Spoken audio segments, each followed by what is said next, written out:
Bonjour à toutes et à tous et bienvenue dans ce nouveau webinaire, le deuxième de 2023 à destination des élus, décideurs et gestionnaires, organisé par le réseau Compost Citoyen Grand Est. Je suis Gaëlle Matija, maître composteur, consultante et formatrice pour Mocoche Solutions Fertiles en Moselle. Mais depuis janvier 2023, je suis également coordinatrice au réseau, aux côtés de ma chère Elsa Distel.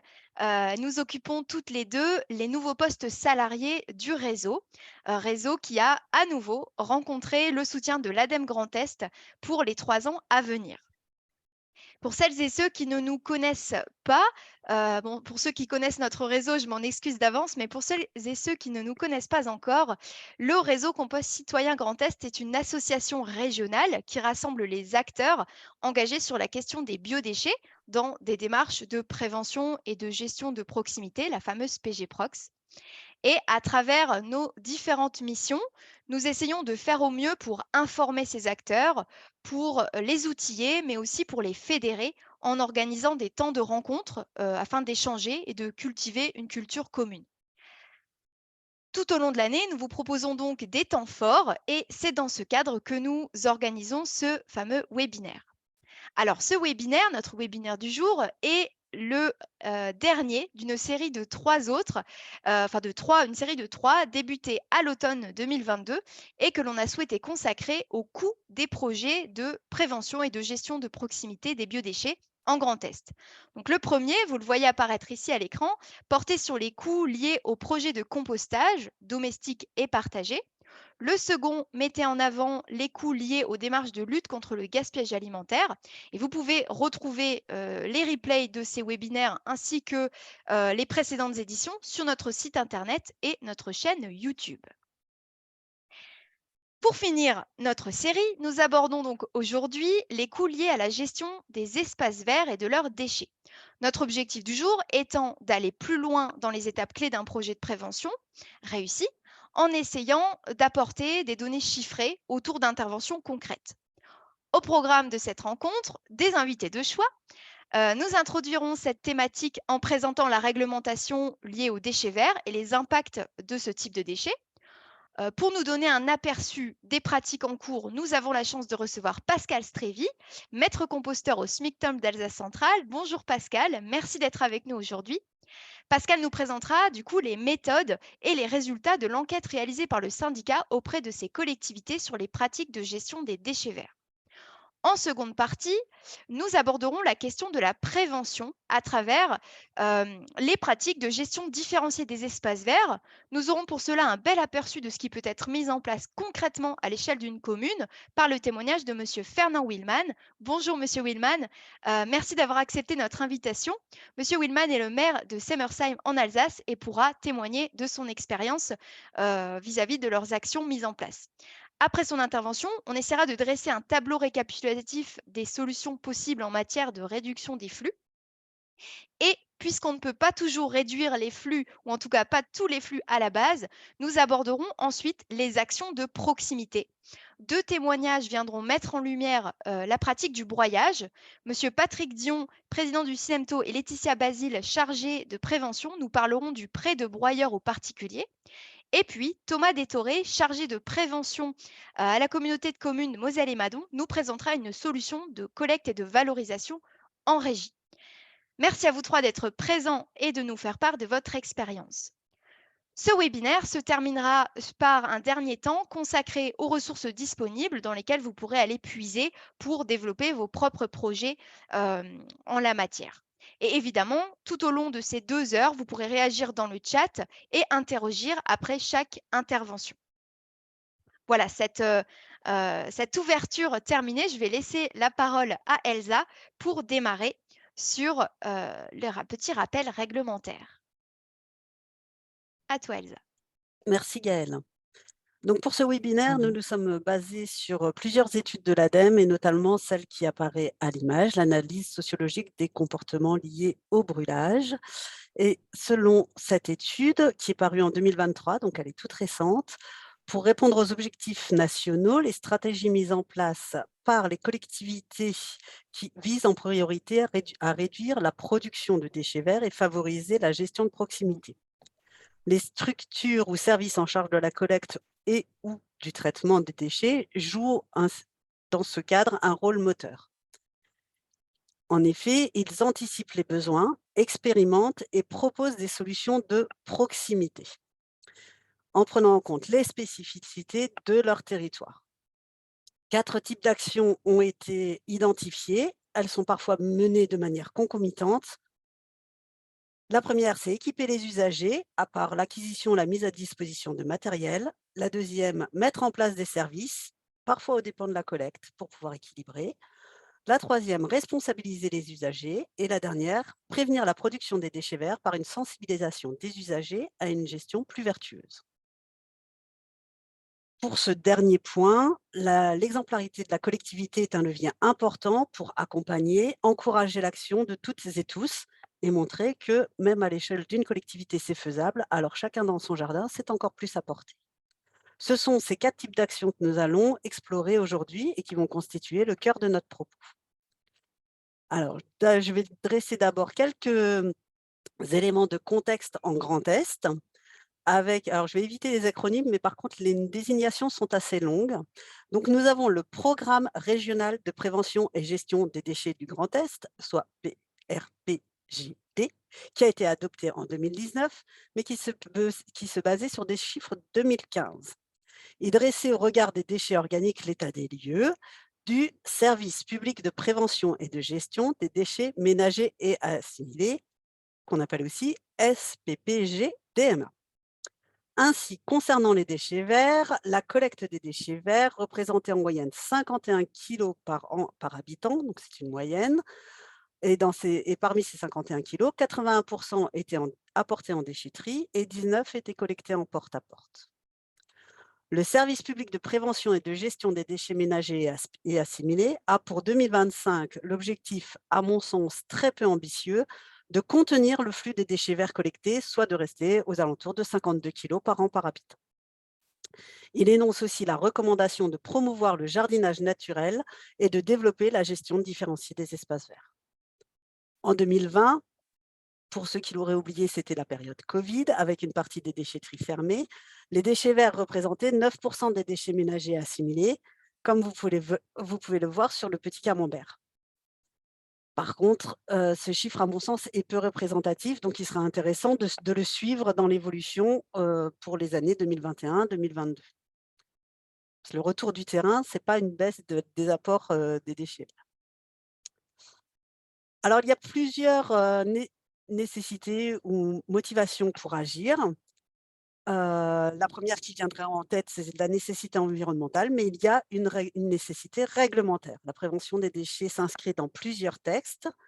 Le premier est relatif à l'obligation du tri à la source des biodéchets, donc la loi anti-gaspillage pour une économie circulaire, nommée aussi loi AGEC.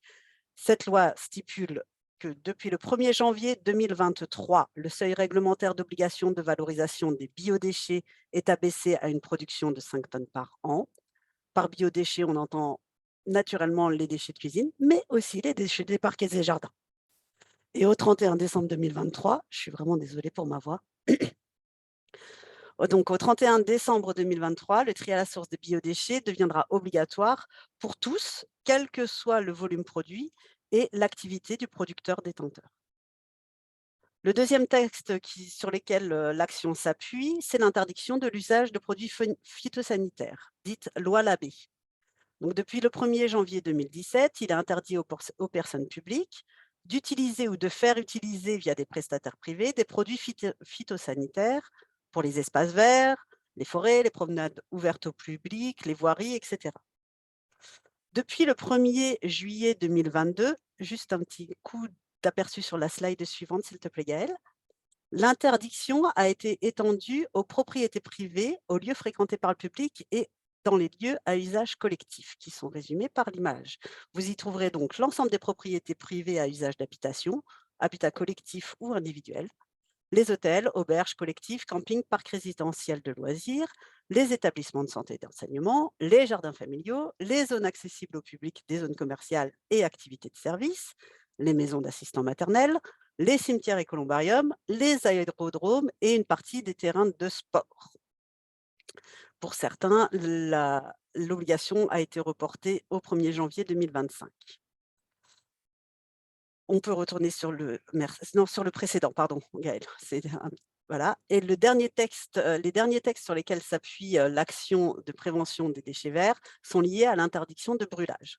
Vous le savez, il est interdit de brûler les déchets verts, qu'ils soient secs ou humides, que ce soit à l'air libre ou avec un incinérateur de jardin et par ailleurs, vendre ou prêter un incinérateur de jardin est interdit.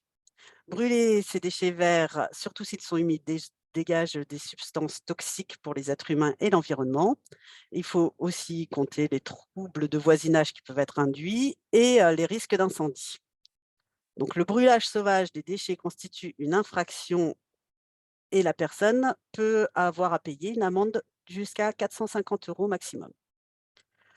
L'interdiction du brûlage s'appuie sur plusieurs textes, la circulaire du 18 novembre 2011 qui est relative à l'interdiction du brûlage, les règlements sanitaires départementaux, notamment les articles 84, le code de l'environnement et le décret numéro 2003-462 qui est relatif aux dispositions réglementaires du code de la santé publique. La nécessité d'agir vient aussi du fait que la collecte et le traitement des déchets verts ne sont pas sans impact pour l'environnement et selon la méthode choisie, ces impacts peuvent être plus ou moins positifs.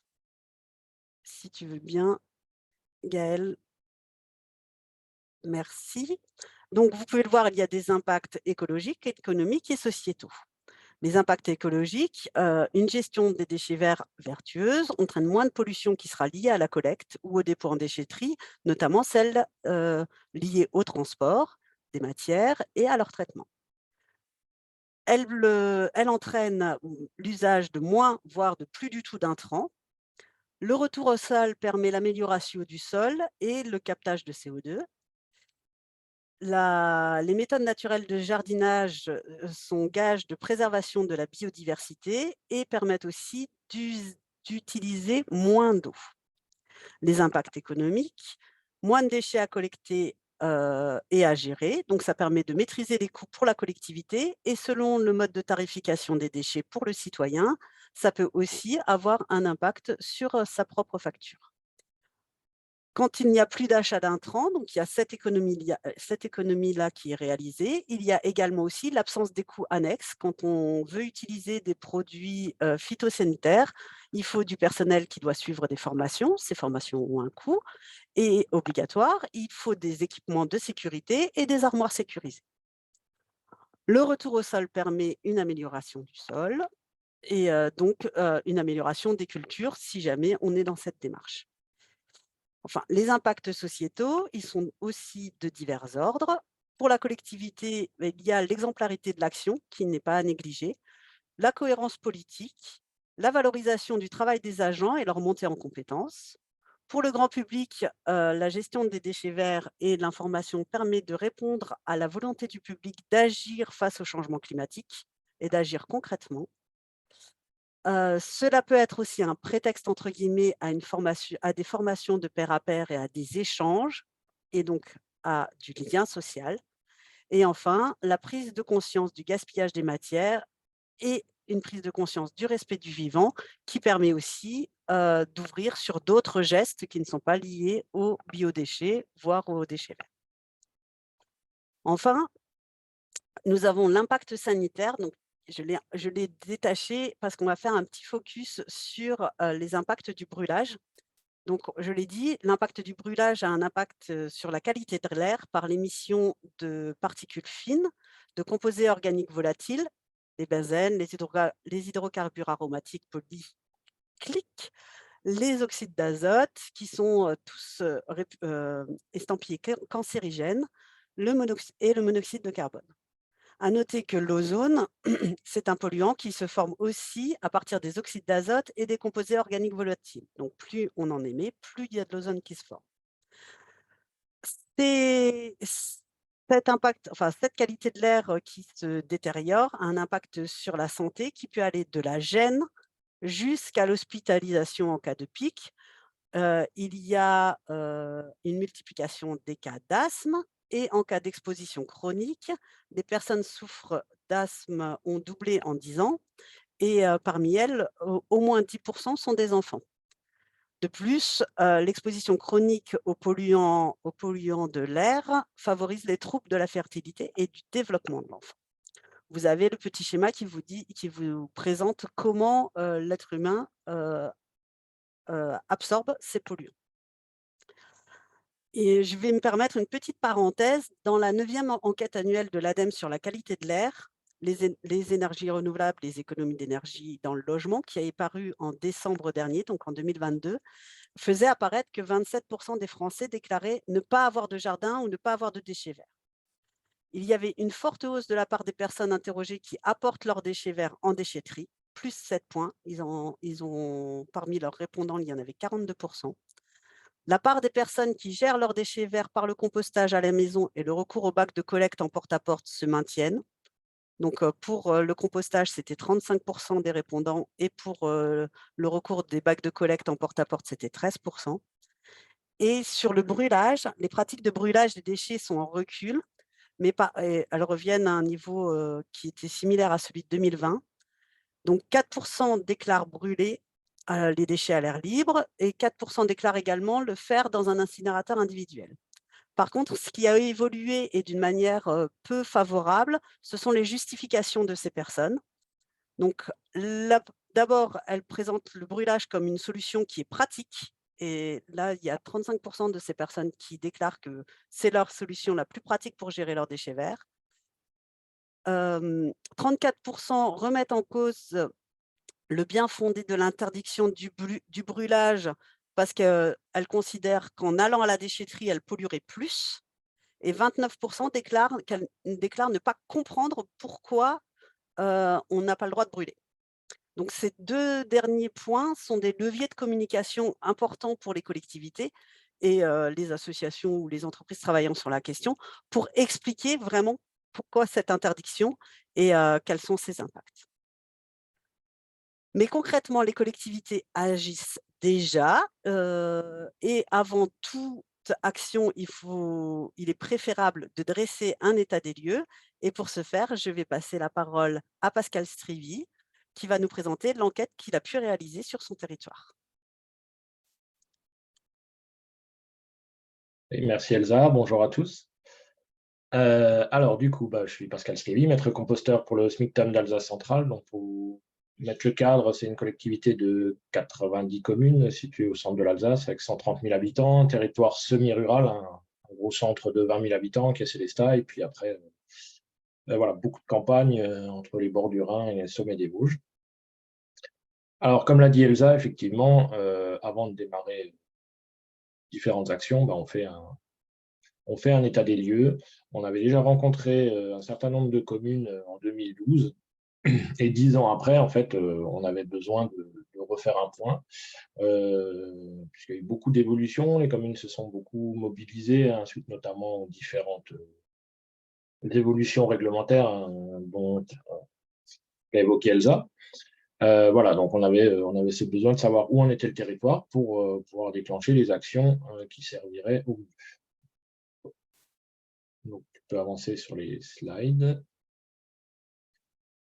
Alors, tout d'abord, dans quel contexte on a réalisé ça? Alors, des choses qui vont sûrement faire écho sur vos différents territoires. On continue à avoir des apports de déchets verts qui sont conséquents sur les déchetteries. Donc, c'est vraiment le déchet le plus important. Donc, voilà, donc on a intérêt à limiter au maximum son introduction dans les déchetteries. Parallèlement à ça, les communes nous interpellaient aussi sur les problématiques récurrentes du brûlage, du dépôt sauvage, de ces mêmes types de déchets. Et parallèlement à ça, on était en train de monter des campagnes Ne jouerons plus avec le feu et l'or vert de nos jardins, que je vous montrerai tout à l'heure. Voilà. Donc du coup, on s'est dit maintenant, voilà, on va redonner un coup de boost sur ces thématiques. Les différents objectifs, c'était forcément de connaître les pratiques pour renforcer les liens sur le terrain, savoir ce qui s'y passe concrètement, qu'est-ce qui est fait envers les habitants, de quoi ont besoin les communes en termes de technique, en termes de communication. Étudier aussi qu'est-ce qui était fait au niveau du broyat, puisque c'est des choses qui nous tiennent à cœur et il y a beaucoup de déchets de branchage. Voilà, donc on voulait avoir aussi un état des lieux sur cette pratique et bien sûr partager toutes ces expériences entre collectivités. Ben, c'est ce qu'on est aussi en train de faire ici. Alors, je ne vais pas rentrer forcément dans les détails de l'enquête, mais au moins vous montrer la méthodologie qu'on a employée. Donc, on est parti sur un format électronique relativement court, hein, vingtaine de questions, dont toute une série vraiment sur la carte d'identité en fait de la commune, hein, pour bien avoir le bon contact, les bonnes informations, une estimation de globalement ce qu'il y avait concrètement sur la commune, hein, les quantités les espaces, les quantités d'espace, les quantités de déchets, les quantités apportées en déchetterie, des choses très pratico-pratiques. Et puis ensuite des questions directement sur les techniques, les pratiques employées pour l'entretien des espaces, les pratiques employées pour la valorisation du coup des déchets issus de cet entretien, quelle relation avec le public et du coup quels étaient les besoins comme vous l'évoquiez avant en termes d'accompagnement technique, de formation, de communication, etc. Alors du coup, on interrogeait aussi sur qui est-ce qui répond complètement à cette enquête, hein, soit l'élu, soit l'agent technique, soit les deux ensemble. Voilà, et ensuite une relance, et les élus nous avaient demandé quand même un taux de réponse de 90% dans la mesure du possible. Voilà. On va passer à la slide suivante.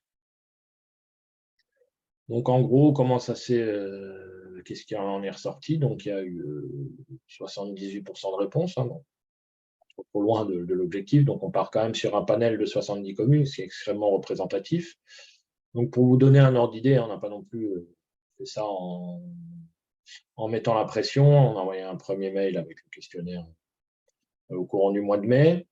On a relancé au courant du mois de juin pour avoir un maximum de réponses.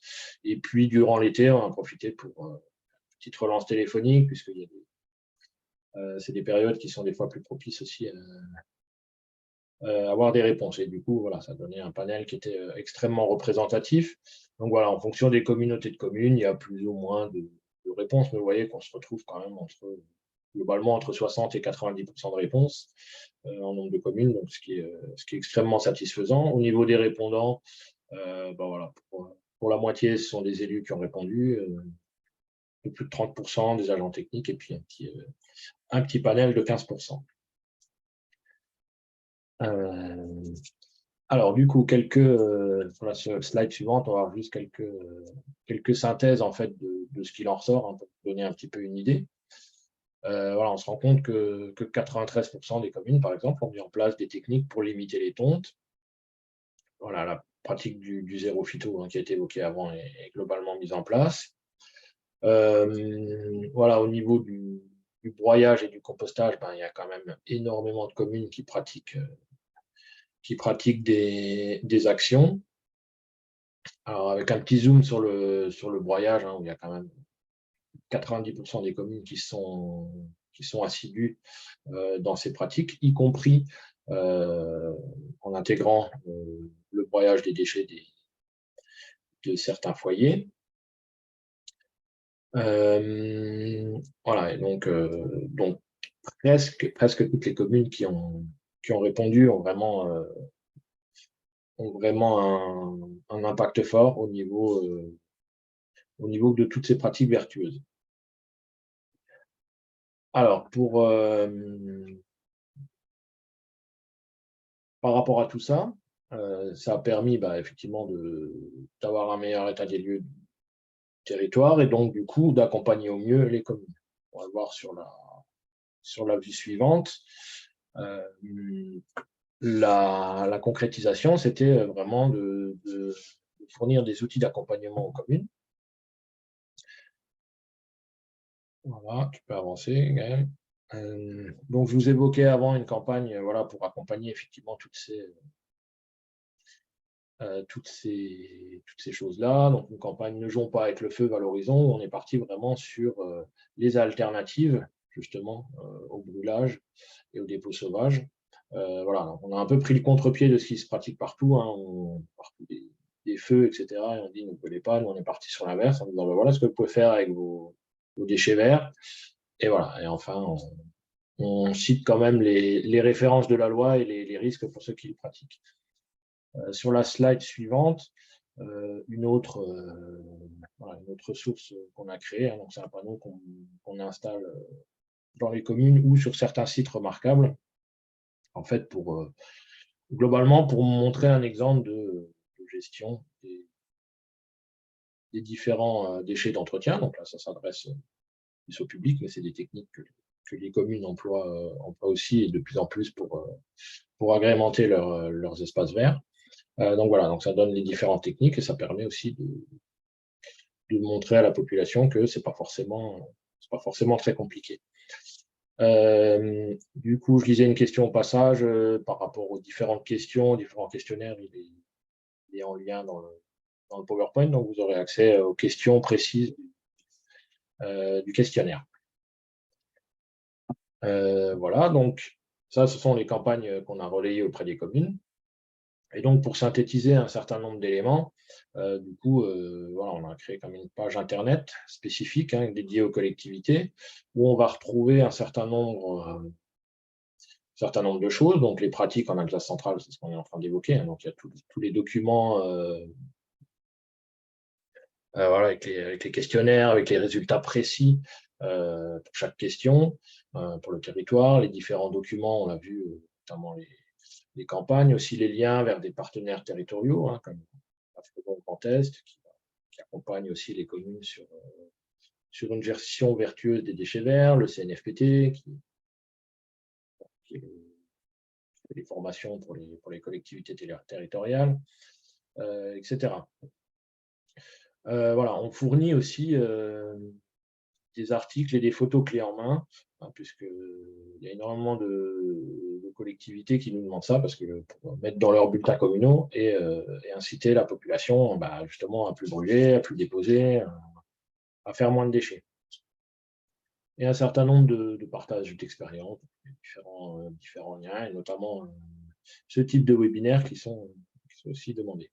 Voilà, donc ça dresse tout ce panel, et ça a l'avantage aussi d'avoir une page internet, c'est que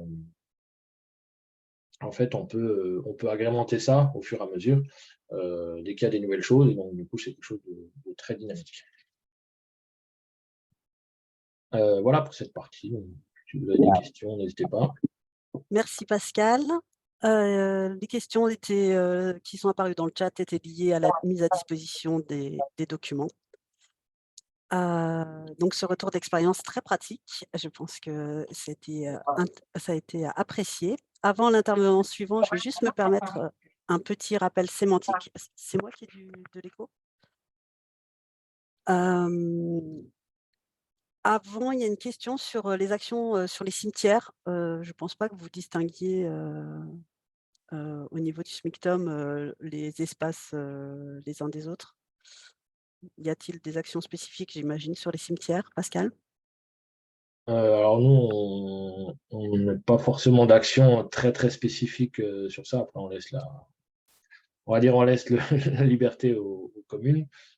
Voilà, donc, on incite, mais voilà, ça reste.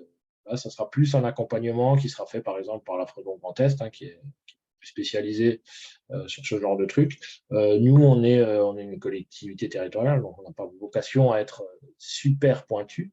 Mais par contre, notre rôle, c'est vraiment de distiller vers les partenaires spécialisés et de stimuler au maximum le territoire. Vraiment plus dans ce rôle-là, et c'est pour ça qu'on s'appuie aussi sur des partenaires solides de ces différentes thématiques. Merci.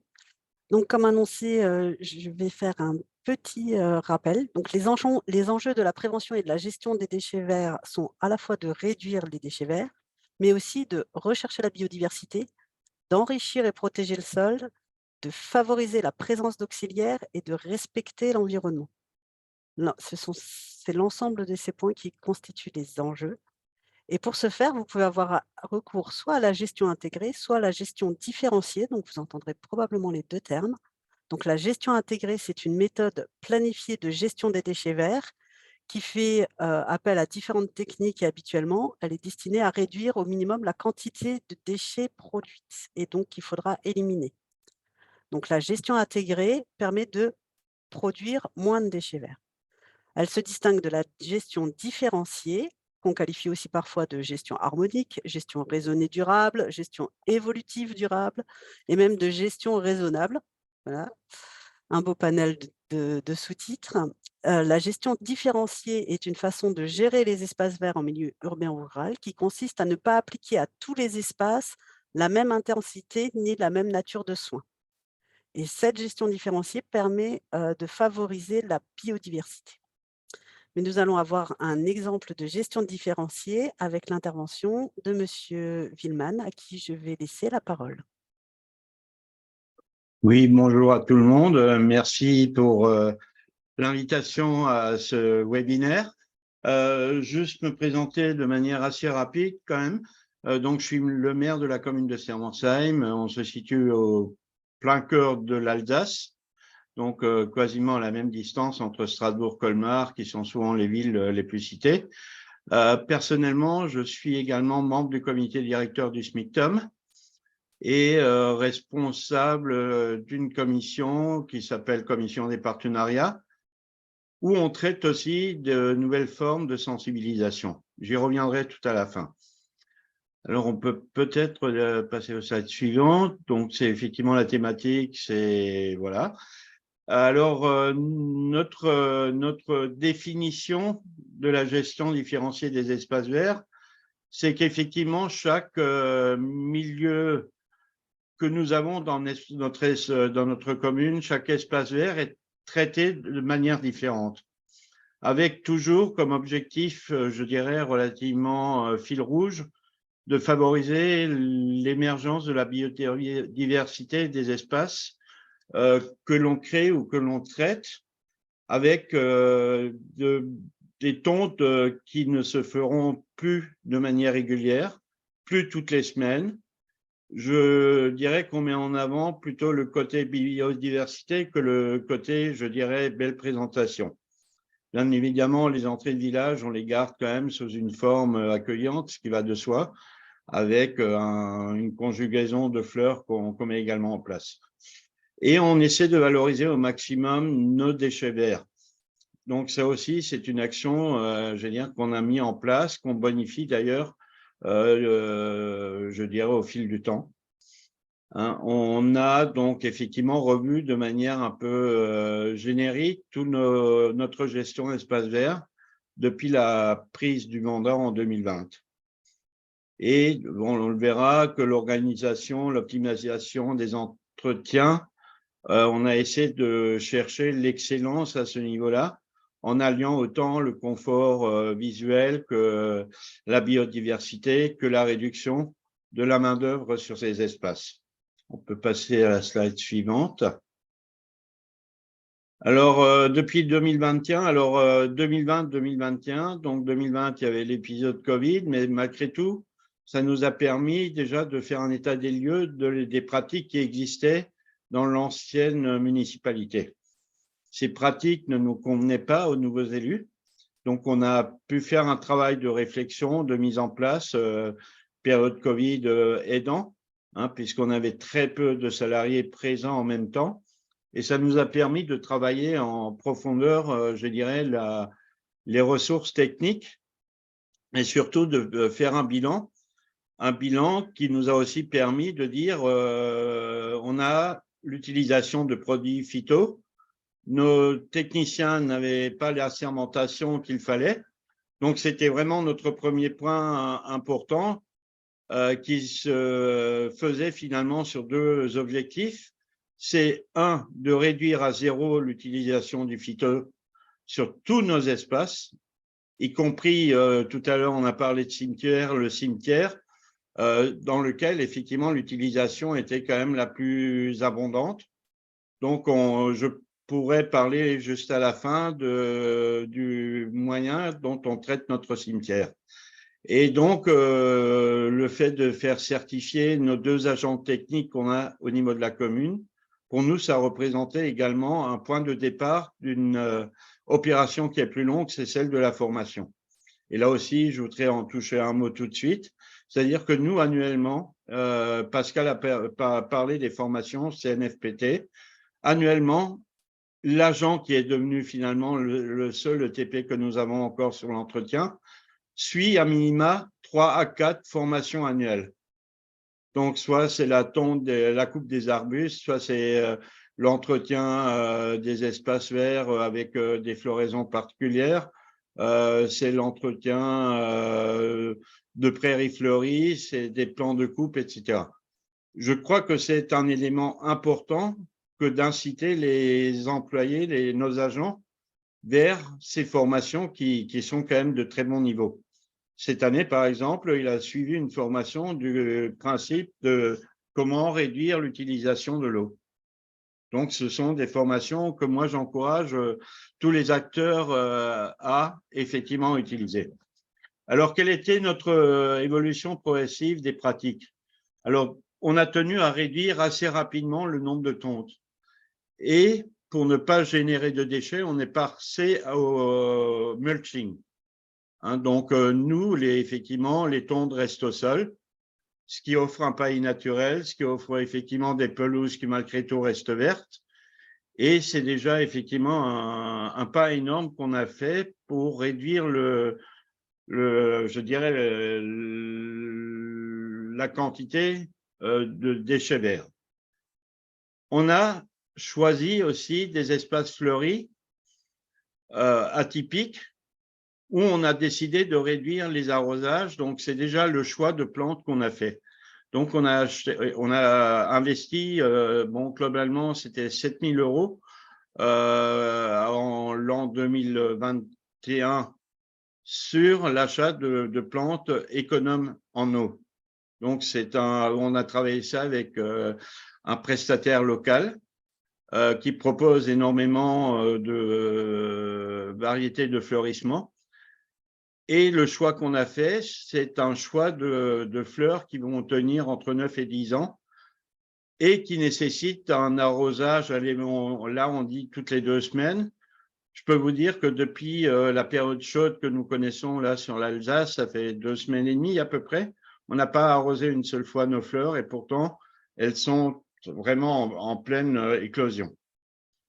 Nous avons effectivement aussi tenu à maintenir quelque part quand même le caractère Alsace de notre village et on a quand même des espaces floraux avec du géranium, avec d'autres graminées, mais ce sont des petits espaces qui ne nécessitent pas beaucoup d'entretien et qui sont pour beaucoup situés dans des endroits relativement ombragés.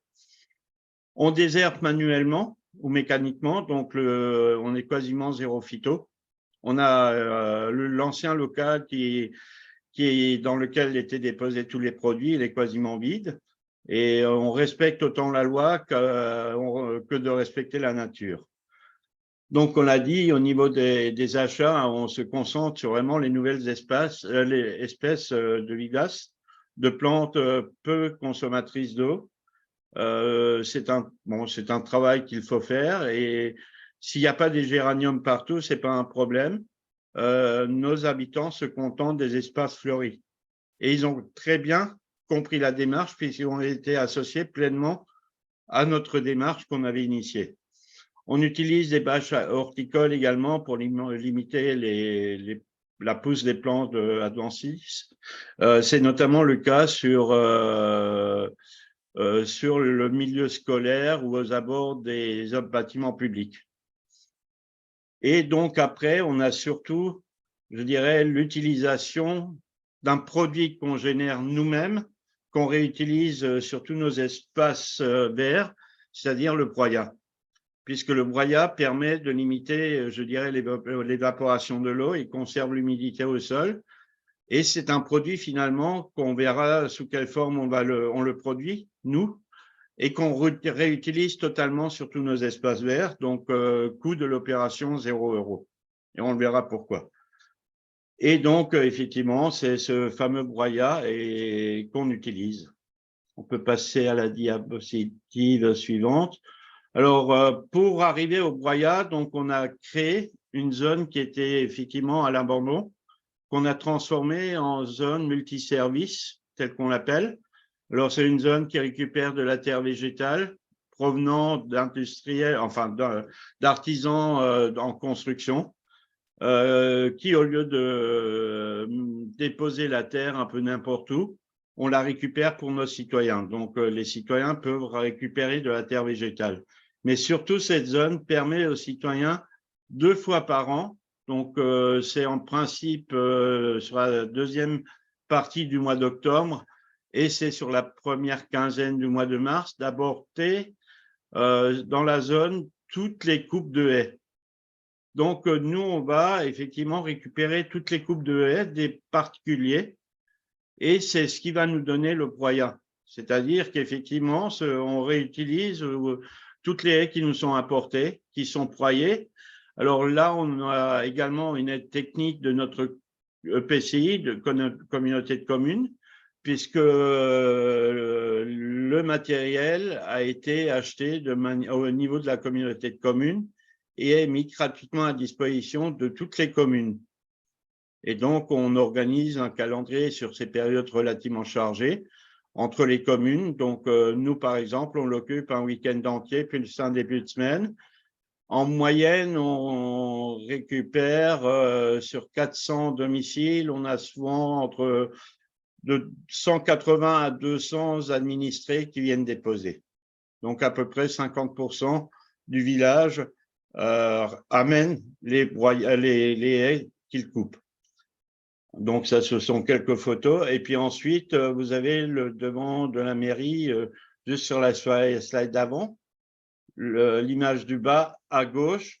Donc, c'est ce fameux espace fleurissement qui est quasiment pas arrosé. Donc là, on se situe sur la période de Pâques, l'année dernière, qui était quand même une période très, très chaude, déjà chez nous en Alsace.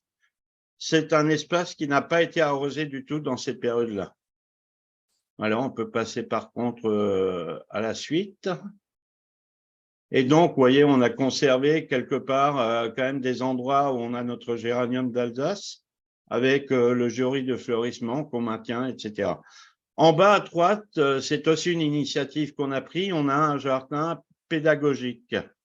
Donc, c'est un jardin où, effectivement, les enfants et une association Jardin de Sermersheim créent des bacs de plantation et où les administrés donnent de l'aide.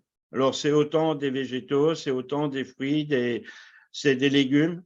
C'est surtout l'approche, je dirais, de la gestion des espaces verts qu'on a tenu à mettre en évidence et associer, je dirais, tous les administrés à faire un pas vers la biodiversité avec ces bacs de plantation, avec un entourage qui conserve effectivement tous les arbustes, le fauchage tardif, etc. Hein, donc ça, c'est effectivement une réalisation qu'on a également. Et on a poursuivi ce jardin pédagogique du côté du groupe scolaire. Et aujourd'hui, nous avons un jardin scolaire, tel qu'on l'appelle, qui est totalement entretenu par les élèves et par un maître d'école. Et là, c'est pareil, disons, l'optique, c'est effectivement d'expliquer aux enfants ce qu'est la nature, ce qu'est la plantation des légumes, l'entretien des espaces verts, l'entretien des haies et tout ce qui s'ensuit. Voilà, on peut passer à la diapo suivante. Alors donc, effectivement, là, on voit les différents sites hein, qu'on traite de manière vraiment différenciée. Donc, ce qu'on appelle effectivement le côté prestige, c'est c'est les endroits, les bâtiments publics. On essaie de soigner, je dirais, l'entretien. Alors, c'est pas une tonte toutes les semaines. C'est pas de l'arrosage toutes les semaines autour de ces endroits. Ce sont des endroits généralement fleuris. On chasse tout simplement les mauvaises herbes et puis on arrose, comme dit, vraiment pas toutes les semaines, pas tous les jours, ça c'est certain. On a quelques endroits dans cet espace de prestige, comme l'entrée du village, où on soigne. Là, effectivement, on passe la tonde une fois allez, on va dire toutes les semaines et demie, on fait une tonte. Ensuite, on a les endroits qu'on a dit traditionnels, c'est l'aire de jeu, c'est le cimetière. Alors, le cimetière, on demande à nos administrés de l'entretenir autour des tombes familiales. Et la commune ne fait que compléter l'entretien des familles. Et ça marche très bien. On a des familles qui ne vivent pas dans le village, on le sait. Lorsque, effectivement, le besoin se fait sentir, c'est notre ouvrier qui entretient. Mais avec la très bonne compréhension de tous les administrés. L'aire de jeu, c'est l'aire des enfants. Là, effectivement, ce sont très souvent les parents qui nous allouent un peu de temps pour l'entretien. Et c'est l'équipe technique qui complète avec une tonte allez, toutes les 2 semaines. Au niveau de l'école, on a également créé une noue.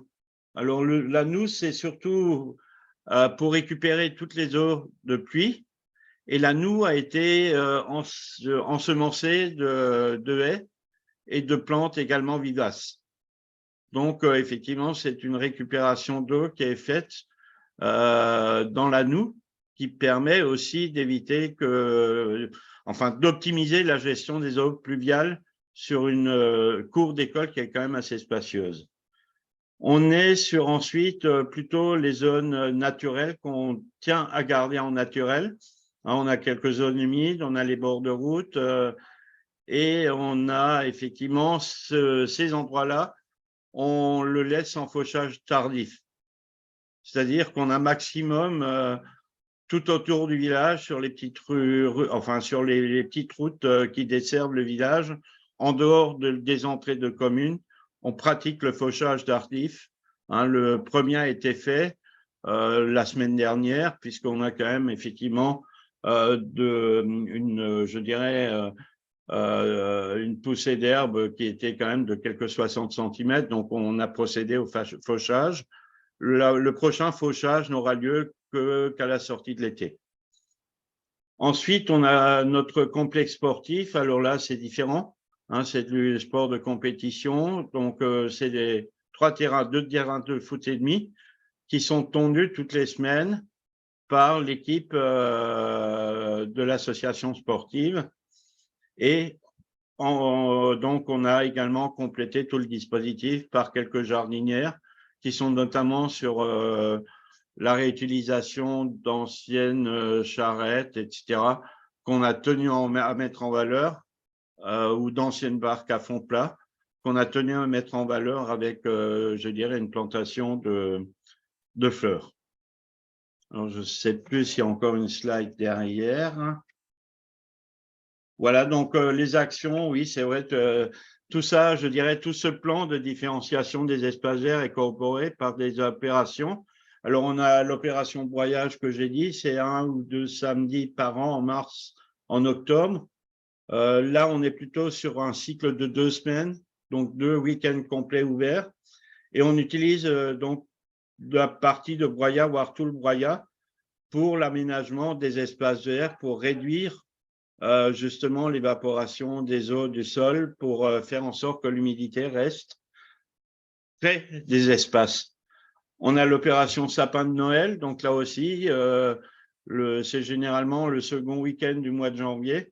On invite les administrés à venir déposer leur sapin de Noël sur l'aire multiservice.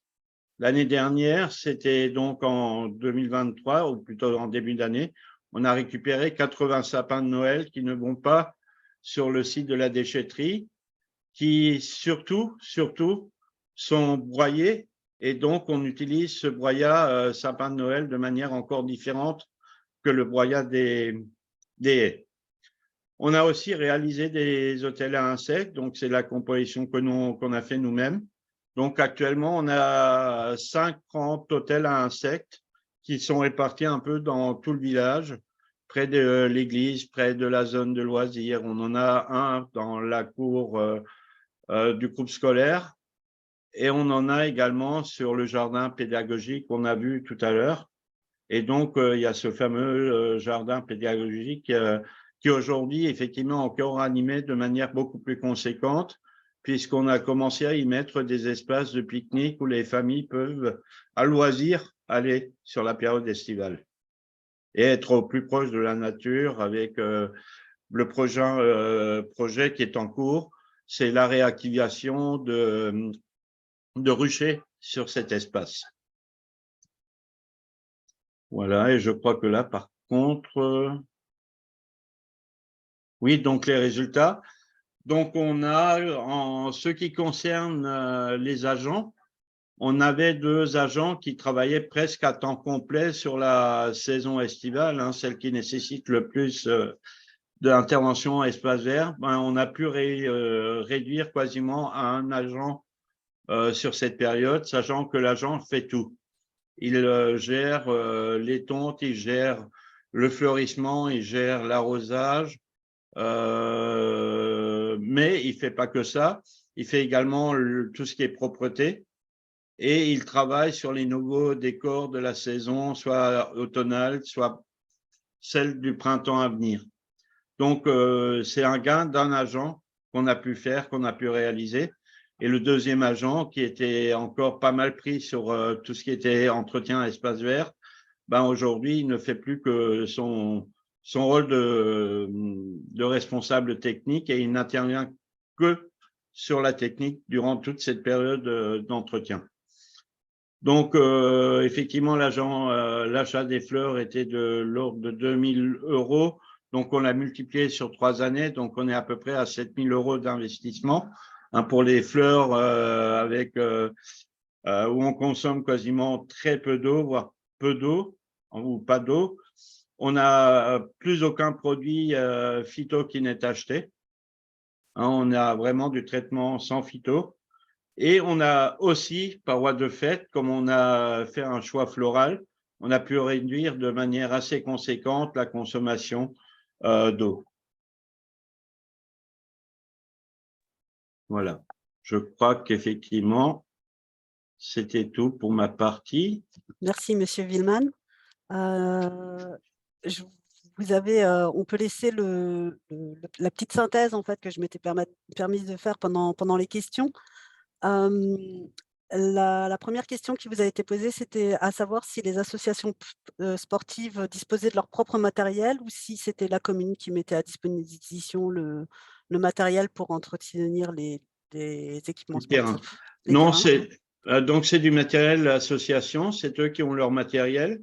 Nous, la commune, on les aide sur les traitements mécaniques, c'est-à-dire effectivement le décompactage, l'aération des terrains.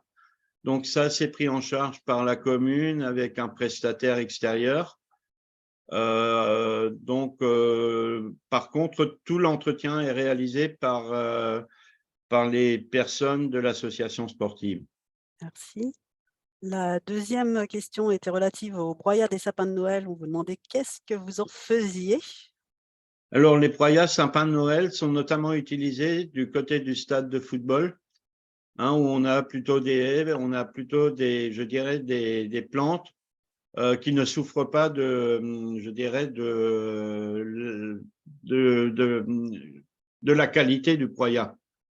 Dans le broyat, il faut être très prudent, puisque le broyat d'un sapin de Noël, ce n'est pas le broyat d'une haie classique. Le broyat d'une haie classique peut être utilisé sur les espaces fleuris sans problème, je dirais, sans facteur discriminant, ce qui ne l'est pas forcément avec le broyat sapin de Noël, qui est un peu plus acide quand même. Merci. Ensuite, il y avait à propos de la tonte mulching. Faut-il une tondeuse spéciale pour ne pas faire de boulotte de tonte ou simplement rehausser la lame au maximum? Non, alors nous, c'est les couteaux qu'on a remplacés. Hein, donc, c'est la tondeuse classique avec des couteaux spécifiques mulching. Bon, on a les deux jeux de couteaux naturellement, mais bon, la tondeuse est quasiment équipée qu'en mulching. D'accord. Et enfin, pour le fonctionnement pérenne du jardin, y a-t-il des moyens financiers qui lui sont alloués? Non, non, non, non, non, je dirais, c'est les administrés qui viennent, qui viennent souvent avec des plantes. C'est l'association qui fait les semis, qui récupère, je dirais, le produit qu'elle a fait grandir, quoi. Donc Encore aujourd'hui, je dirais, la seule dépense qu'on a sur le jardin, c'est l'entretien des bâtiments. Et bon, après, c'est l'équipe technique. Là, c'est pareil, on est en fauchage tardif sur cet espace pour une grande partie, sauf autour du bac. Et là, c'est l'équipe technique qui va une fois toutes les 3 semaines à peu près pour juste faire un peu de nettoyage pour que les enfants puissent y accéder de manière relativement sécurisée. d'accord. Et puis la dernière, je vous propose que ce soit la dernière, on reprendra éventuellement à la fin, s'il reste des questions, parce qu'il va falloir qu'on avance, sinon on va se faire déborder. La dernière, c'est: avez-vous rencontré, des problèmes pour cette mise en place et si oui, lesquels? Non, aucun problème, puisqu'on a tenu à associer la population, je dirais, au choix qui a été fait. Donc, on leur a dit que les mauvaises herbes qui poussent dans la rue, ça peut être acceptable. Donc, c'est une acceptation qu'ils ont fait également de ce principe-là, sachant qu'elles vont pas grandir indéfiniment. À un moment donné, effectivement, on les retire. Mais c'est aussi, je dirais, l'éducation qu'on fait aux enfants. Et on a eu je dirais, un peu l'immense surprise, surtout les enfants qui travaillent sur le jardin scolaire, qui rentrent à la maison pour demander aux parents soit l'installation d'un bac de plantes, de jardinage, soit l'installation d'un jardin tout simplement, soit le remplacement d'un espace qui aujourd'hui était minéralisé par un espace fleuri, en prenant effectivement le même principe de fleurs qui sont économes d'eau. Donc, finalement, c'est l'éducation, je dirais, des adultes se fait quasiment par la jeunesse. Merci. Avec Gaëlle, on avait dressé, des tableaux récapitulatifs, parce qu'on est quand même censé parler, coût. Donc, vous les aurez dans la présentation, je ne vais pas les détailler parce qu'on aura malheureusement pas le temps d'entrer dans le dans le grand détail, mais vous allez retrouver, les coûts liés au jardinage raisonné, donc, à la fois, technique, organisationnel. On a essayé de lister au maximum qu'est-ce que ça impliquait pour que vous puissiez aussi estimer quand on n'avait pas nous les données, parce qu'il y a vraiment un problème, au niveau de la collecte des données, de autant, pour avoir le retour sur, qu'est-ce que ça coûte concrètement, parce que, bah, juste, quand on parle juste matériel, c'est facile, mais quand on commence à parler, sensibilisation, information qui s'étire sur le temps, c'est un peu plus compliqué. Donc, on vous a quand même listé les différents postes sur lesquels vous pourriez être attentif et voir, après en fonction de vos prestataires et de vos, fournisseurs locaux, pouvoir mettre des chiffres, autour. Donc, vous avez tout ce qui est donc jardinage raisonné, le suivant, je viens de l'oublier. La gestion et le choix des essences, donc ça, ce sera variable aussi en fonction des plantes, mais a priori, elles sont plus résistantes, donc c'est comme disait monsieur Villeman, plus de l'investissement finalement, hein. Après, nous avons toute une ligne sur la gestion de tonte et le mulching, avec, avec une estimation des coûts pardon, une estimation des coûts, selon l'achat ou pas de la tondeuse et puis de sa taille, de sa puissance, enfin voilà, des caractéristiques, techniques de l'appareil. La prairie fleurie, qui sont aussi variables en fonction des mélanges. Il faut bien faire attention aux mélanges pour qu'ils soient bien adaptés au sol que vous voulez fleurir. Et puis l'éco-pâturage qui peut être aussi une solution d'entretien des espaces verts, qui n'a pas été, mis en place à Semersheim, mais qui existe aussi, à savoir que généralement les bergers proposent des solutions clés en main. C'est-à-dire que ce sont eux qui vont se charger à la fois d'installer la clôture, de ravitailler les bêtes en eau, et de leur fournir le fourrage, de les surveiller. Ils viennent, ils estiment le temps nécessaire aux animaux pour «tondre» entre guillemets l'espace, et puis ils vont d'espace en espace.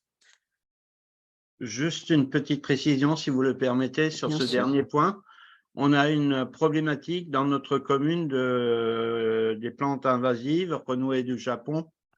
Donc, c'est une des esquisses qu'on est en train de voir pour demander à un éleveur de moutons de pouvoir utiliser l'espace, hein, puisque effectivement, je dirais, c'est à la fois, c'est presque de l'éco-pâturage, mais sur effectivement une espèce invasive. Donc, c'est une réflexion qui est en cours. On avance énormément sur le sujet et on pense pouvoir la mettre en place d'ici 3-4 semaines. Merci beaucoup. Pardon, du coup, je me suis perdue. Donc, l'une des actions de la collectivité est aussi de soutenir, d'accompagner, de faciliter la gestion de proximité pour le citoyen, et donc de lever les freins pour permettre un passage à l'action. Et le prêt de broyeurs sur le territoire en est un exemple. Et donc, je vais laisser la parole, du coup, non pas à Monsieur Dion, mais à Laetitia Basile, qui est parmi nous, en espérant que ces problèmes de micro ont été résolus. Donc, bonjour à tous. Est-ce que vous m'entendez? Très bien. Alors, je vais vous présenter un petit peu le syndicat. Donc, nous, on est un syndicat de collecte. On est dans l'Aube, donc à, je dirais, 30 km de Troyes. Donc, notre territoire, il compte 115 communes, donc environ 34 000 habitants, et on a la gestion de 4 déchetteries. Voilà. Donc, la mise à disposition de broyeurs s'est faite en 2015, quand on a commencé à parler de la tarification incitative. Donc, ça a été une demande des communes et des habitants. Voilà, puisque la tarification incitative, c'est un nombre de passages en déchetterie, et après, il faut payer en supplément pour y accéder. Donc, l'objectif principal, c'est de faire prendre conscience aux habitants que le broyat peut être une ressource naturelle pour leur jardin, donc pour chez eux. Donc, c'est sur place, ils n'ont pas à le transporter, aller le chercher, voilà. Et ça permet aussi pour nous de détourner le maximum de bennes à déchets verts. Il y a aussi un impact environnemental, puisque si les habitants ne font pas 15 allers-retours à la déchetterie pour emmener les déchets verts, voilà, et un impact économique pour notre structure, puisqu'on va éviter le ramassage de bennes. Alors, on propose 2 broyeurs. Donc, il y a le broyeur pour les particuliers. Donc, c'est ouvert à tous les administrés du territoire. Donc, c'est des petits broyeurs électriques. Donc, c'est pour tout ce qui est taille, branchage, tuyas, vraiment tout ce qu'on peut trouver dans son jardin. Et ça peut tailler jusqu'à 10 à 45 millimètres, donc les tailles de branches. On peut peut-être aller, voilà. Donc en 2015, la collectivité a acheté 9 broyeurs électriques. Donc ça a coûté environ 9 200 €, voilà. C'est des broyeurs assez pratiques parce qu'ils peuvent être en 2 parties, pour transporter, puisque les habitants vont chercher directement en déchetterie le broyeur. Depuis 2015, mis à part les petits frais, pour les, pour les couteaux, l'entretien du broyeur, il n'y a pas forcément de coût. Mais là, on voit qu'il commence à être vieux et qu'il faut réinvestir pour cette année. Donc, on a fait le choix de reprendre 4 broyeurs. Donc ça va avoir un coût de 5 000 € environ. Voilà. Donc c'est des prêts, on ne fait pas de location, on prête. une convention à compléter. Donc, il faut appeler le syndicat pour avoir les disponibilités. Le retrait se fait en déchetterie, puisque les déchetteries sont ouvertes le samedi. Avec cette convention, il nous faut donc un justificatif de domicile, photocopie recto verso de la carte d'identité et un chèque de caution. Donc le chèque de caution, il est de 420 €. On ne l'encaisse pas, on le redonne s'il n'y a pas de problème. En cas de problème, par contre, on facturera les réparations. Ce prêt se fait sur une période de 24 à 48 heures, voilà, puisqu'il faut le laisser pour tout le monde. Et le retour, se fait en déchetterie aussi.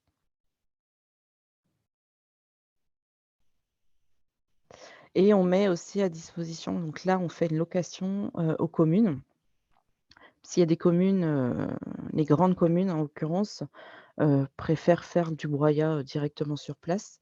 Et il y a certaines communes aussi qui, récupèrent les branchages, des habitants. Ils ont fait une plateforme, ils nous louent le broyeur et après derrière, nous on va sur place avec le broyeur parce que ce broyeur, on a un agent qui va sur place faire le broyage. Donc c'est un broyeur, thermique. Voilà, j'ai pas les dimensions pour les branches, mais c'est des assez grosses branches qu'on peut mettre dedans. On peut peut-être aller à la prochaine, merci. Voilà, ça là, ça a été un investissement de 15 000 €. Donc le broyeur, sont en augmentation, les demandes. Il y a eu un petit arrêt, pendant la pandémie, voilà, où on a décidé d'arrêter le prêt, à cette période-là. Là, en ce moment, c'est l'époque, hein, à partir du mois de mars, les demandes, voilà, les plannings sont bouclés, quoi. Donc pareil pour le broyeur des communes, les seuls coûts qu'il y a, bah, ça va être, le gasoil et puis, l'entretien. Donc voilà, pareil, c'est une convention, mis en place avec les communes. Donc ils peuvent, prendre pour une demi-journée, selon la quantité, ou la journée complète. Donc voilà, une demi-journée, on la facture 50 €, une journée complète, c'est 90 €. Heu, voilà, à savoir qu'on met le personnel à disposition aussi, donc c'est pas énorme au niveau coût, ce qu'on demande aux communes. Et je vous mettrai, en lien, si vous voulez les conventions, les modèles de convention et puis l'enquête de satisfaction, mais je vais en parler après. Voilà, donc là, c'est les résultats obtenus en 2015-2016, donc les premières années, de mise à disposition de broyeurs. Donc on a évité 32 rotations de bennes de déchets. Heu, donc c'est des bennes de 30 m3. Voilà. Broyage commune, 90 m3. Broyage déchetterie, parce que dans chaque déchetterie, on a des plateformes de broyage où notre personnel va les broyer plutôt que de remplir la benne. Donc c'est 480 m3. Et broyage particulier, donc nos petits broyeurs électriques, c'est environ 250 m3 évités sur 2 ans. Donc là, j'ai pas les derniers chiffres, depuis l'année dernière, mais je crois qu'on a dépassé, largement ces mètres cubes. Je vous ai mis aussi l'enquête, voilà, l'enquête, elle permet de savoir si, bah, déjà le service, correspond à leurs demandes, mais aussi de savoir les déchets verts détournés. Donc pareil, je vous donnerai tout ça.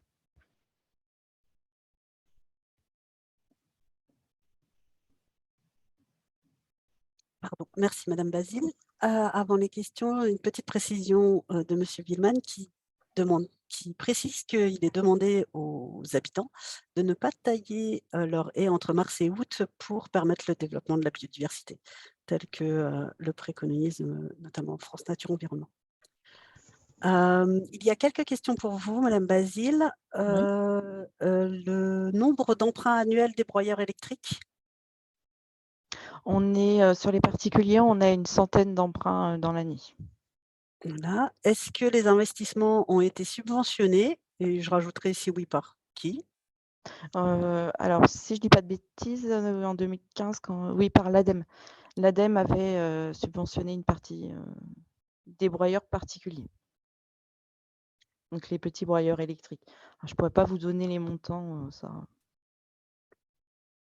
Et puis, il y a 2 questions qui sont liées à la gestion de l'assurance des broyeurs quand, il y a prêt. Je pense que concrètement, comment ça se passe? Les gens ont besoin d'être, peut-être rassurés sur, qui est responsable, qu'est-ce qui se passe, comment? Alors, nous, on a une assurance, après, de toute façon, chacun normalement est assuré par rapport à ça. Ils ont une formation dans tous les cas, après honnêtement, on n'a jamais eu le cas de retrouver du matériel cassé ou quoi que ce soit. Donc ils sont assez, les habitants sont assez soigneux par rapport au prêt du matériel. Après, par rapport aux assurances, voilà, c'est vraiment après une responsabilité civile ou des choses comme ça. Mais nous, on n'en demande pas. D'accord. Est-ce que ça répond à vos questions au niveau des assurances ou si jamais je n'ai pas bien, retranscrit votre demande, si vous voulez prendre la parole, c'est possible pour la verbaliser peut-être, mieux? Madame Ravel notamment peut-être? Oui, bonjour. En fait, moi, j'arrive sur le. Vous m'entendez? Oui, oui. Je suis sur. On est sur le cas au niveau de la collectivité où je suis. Et en fait, c'est vrai qu'il y a des réticences parce que personne veut la responsabilité d'un éventuel accident. Et donc, on est sur la réflexion, est-ce qu'on fait juste une assurance type véhicule ou remorque ou au contraire, donc garantie classique, vol, dégradation, voilà. Mais je ne suis pas sûre que les assurances prennent en charge les accidents qui pourraient être liés au broyeur et non à un véhicule de type classique roulant. Donc c'est pour ça que là, je suis en train de voir avec notre compagnie d'assurance, parce que déjà, ils nous ont catégorisé les broyeurs en véhicules et non en remorques. Donc, est-ce que ça change quelque chose? Est-ce qu'il faut prendre une assurance spéciale pour ce type de matériel? Comment ça marche? Alors, je pense pas que nous, en cas d'accident, on ait une assurance. Après, je crois que nous, dans la convention, ça doit être indiqué, les responsabilités. Donc chacun est responsable, en cas d'accident. Je veux dire, c'est l'assurance du, mmh, de l'emprunteur qui marchera. Après je me renseignerai auprès du service, et je vous redirai. D'accord, on vous fera un point, on fera un point aux inscrits, je pense, ou un petit article sur cette question, avec Gaëlle quand on aura les informations pour vous les transmettre. Super. En tout cas, on l'a noté, pour notre part. Donc vous avez, merci d'abord pour ce témoignage. Si jamais d'autres questions arrivent, je m'en ferai le relais. Mmh. Il y a, d'autres, actions de proximité possibles, donc on a essayé d'en faire le tour avec, toujours avec Gaëlle, avec notre petit, système de tableau. Donc il y a effectivement le prêt de broyeur en régie ou en partenariat. Donc la différence, c'est qu'en régie, ben, forcément, c'est la collectivité qui gère le prêt et cetera. En partenariat, le prêt est délégué à une association, sur le territoire et donc on vous a mis, des estimations de coûts aussi, à côté. Il y a, d'autres possibilités, vous pouvez aussi aider à l'achat de broyeurs. Alors c'est moins, dans le cadre de la prévention des déchets, globale, dans la mesure où, bah, si chacun s'équipe de son petit broyeur, il est peut-être moins efficace qu'un broyeur un peu plus cher qui prendra des diamètres, plus importants. Mais tout va dépendre tout va dépendre des besoins en fait de vos administrés et de leur culture aussi. Et enfin, vous avez, un service de broyage à domicile, sachant que ce service, n'autonomise pas en fait l'usager. L'usager il va prendre une prestation, il va payer son service, mais n'y a pas forcément de démarche de réduction des déchets derrière si ce n'est pas lui qui doit faire le geste et se casser la tête ou s'épuiser à broyer lui-même ses branches ou à y réfléchir ou avoir un interlocuteur qui soit associatif ou issu de la municipalité qui va lui expliquer l'usage du broyage, enfin qui peut faire du broyage. En général, le broyage à domicile, le prestataire vient et il repart avec tout, quoi. Il repart avec le broyat et puis son matériel et il facture l'élimination.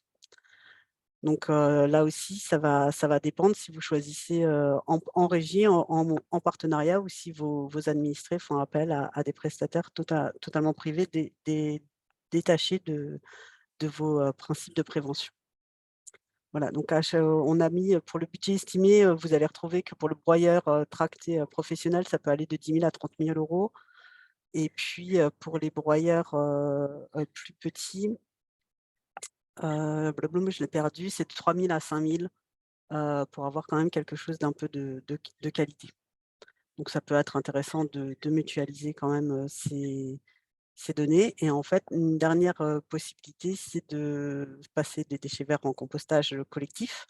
Donc ça n'empêche pas, le broyat. Par contre, l'espace est donc, l'espace de compostage est sur le domaine public et là, je vous renverrai, volontiers sur le webinaire consacré à cette thématique où nous avions dressé le même, type de tableau. Cet été, nous essaierons de faire un document qui recensera un peu toutes ces questions de coûts. Voilà. Merci madame Basile, à très bientôt. Si jamais il y a des questions, on vous les remontera et puis on fera redescendre les réponses, plus tard. Merci pour votre intervention. Voilà, donc il y a d'autres, options aussi d'évolution et il y a d'autres options, d'autres possibilités et je vais, très rapidement donc laisser la parole à monsieur Thomas Détoré de la communauté de communes de Moselle et Madon, collectivité qui s'est approprié la question de la valorisation des déchets verts par le broyage et la redistribution du broyat et donc, à vous Thomas pour, cette présentation. Oui. Eh ben, écoutez, merci beaucoup. Donc Thomas, moi je suis, alors petit rectificatif, je suis pas maître composteur, donc je suis voilà, en charge de la prévention et de la gestion des biodéchets, non plus, pas seulement pour la communauté de communes Moselle et Madon, mais pour la SPL Covalom, c'est une société publique locale qui gère en fait les déchets ménagers pour 2 collectivités, donc la communauté de communes Moselle et Madon dont je vais vous parler là aujourd'hui, qui représente 19 communes, un petit peu moins de 30 000 habitants, et puis la communauté de communes du pays de Colombey-les-Belles et du Sud Toulois, donc qui représente, elle, 38 communes, 11 250 habitants. Voilà. C'était juste la petite précision. Alors à côté, on ne la voit pas, mais elle se cache. J'ai également Claire Malary, qui est chef de prévention des déchets sur la communauté de communes de Moselle et Madon. Alors, je vais vous expliquer en fait un schéma qui est effectivement un petit peu différent des expériences qui ont été présentées juste avant, puisque nous, le choix là, en matière de gestion des déchets verts donc, a été de créer, donc c'est en cours là, créer une plateforme de compostage intercommunale sur lequel on aura effectivement une opération de broyage et puis de compostage qui nous permettra de redistribuer ces matières auprès des habitants. Alors, avant de passer à effectivement la création de cette plateforme, juste vous expliquer un peu le fonctionnement actuel. Sur la communauté de communes de Moselle et Madon, on a à l'heure actuelle 15 bennes à déchets verts qui sont réparties sur les communes, différentes communes. En fait, il y a 13 communes sur les 19 qui ont une benne à déchets verts. Donc, c'est des bennes qui ont, voilà, qui sont de dimension de 20 à 30 mètres cubes. Donc ensuite, on a un prestataire qui vient les collecter et qui les emmène jusqu'à présent donc à une plateforme de compostage qui est située à Toul, gérée par Suez. Donc on est là sur une distance entre 35 à 40 kilomètres. Voilà. Et puis par ailleurs, il y a également une plateforme communale de compostage donc qui est située là sur le territoire, donc existante à la demande des communes, donc sur Mézières, sur lesquels à la fois les habitants de Mézières peuvent venir déposer leurs déchets végétaux, mais également les habitants de Xeuillet. voilà, d'une commune rurale. En 2022, pour vous donner un chiffre, on était sur 2260 tonnes de déchets verts qui ont été collectés via les bennes en accès libre, hein, sur le territoire et acheminés vers Suez Organique à Toul. Oui, merci. Concernant l'évolution des tonnages, donc entre 2014 à 2022, on voit une nette évolution aussi des collectes. De fait, les bennes en accès libre sur les communes ont été mis en place à partir de 2014 et puis sur d'autres communes 2015-2017. Et puis également, donc, on avait une ancienne déchetterie qui était située à Neuve-Maisons et qui est, depuis 2019, est devenue ce qu'on appelle la Pointerie, donc un lieu également de dépôt de déchets verts. Donc, ce qui a rajouté 2 bennes également en 2019. Donc, du coup, c'est un service qui est effectivement apporté à la population et qui fait qu'on est passé de 55 kilos par an par habitant à 103 kilos donc sur l'année 2021, donc avec une collecte voilà, en termes de tonnage à 2896 tonnes. On est redescendu en 2022, lié au fait que c'était une année plutôt sèche. Peut-être que vous l'avez rencontré sur d'autres collectivités également, sur lequel on a eu certainement moins de tontes aussi à porter. Voilà. Donc, on est en moyenne à 83 kilos par an et par habitant. Voilà. Ce qui représente pour nous, en tout cas, des quantités qui sont toujours très importantes. Pour vous dire, après, on a des rotations de bennes. Je vous donne juste un chiffre. En 2022, c'est plus de 1414 rotations de bennes, c'est-à-dire de bennes qui sont acheminées vers la plateforme de compostage à Toul. Voilà. Du coup, il y a eu une réflexion à l'échelle du territoire avec un bureau d'études. Ah oui, peut-être, pardon, il y avait également une slide sur les coûts. Pour vous dire en termes de coûts, donc on est voilà, sur la moyenne en 2022 en termes de coûts de collecte. Donc là, c'est en euros par tonne à 71,31 € sur 2022, auquel il faut ajouter le coût de traitement, donc à 20,92 €. Voilà. Donc, on voit aussi une évolution. Là, l'évolution que vous voyez sur la courbe bleue nette entre 35 € par tonne à 72 € par tonne, ça s'explique par un changement en fait, de marché. Voilà. Et puis là, on est justement cette année sur le renouvellement des marchés. Le choix qui s'est fait a été de se dire, voilà, est-ce qu'on ne peut pas travailler aussi à une maîtrise de ces coûts et puis d'avoir une solution qui puisse être apportée directement en interne. Alors, c'est aussi des réflexions qui ne sont pas nées de nulle part, puisqu'il y a eu une étude donc, qui a été lancée en 2021 par un bureau d'études Verdicité, donc à la demande des élus du territoire. L'objet étant de trouver des pistes d'amélioration du service de collecte et de traitement des déchets verts. Les constats, vous l'avez vu sur le graphique avant, c'était une hausse importante des tonnages et puis une hausse de fait également importante du budget alloué aux déchets verts. Et puis une gestion qu'on estimait peu pertinente en termes environnementaux, puisque c'est autant de bennes qui partent systématiquement à au moins 40 km du territoire. Du coup, les conclusions de l'étude nous ont amené à la création d'une plateforme centrale de compostage sur le territoire, avec l'idée qu'elle soit gérée directement en interne.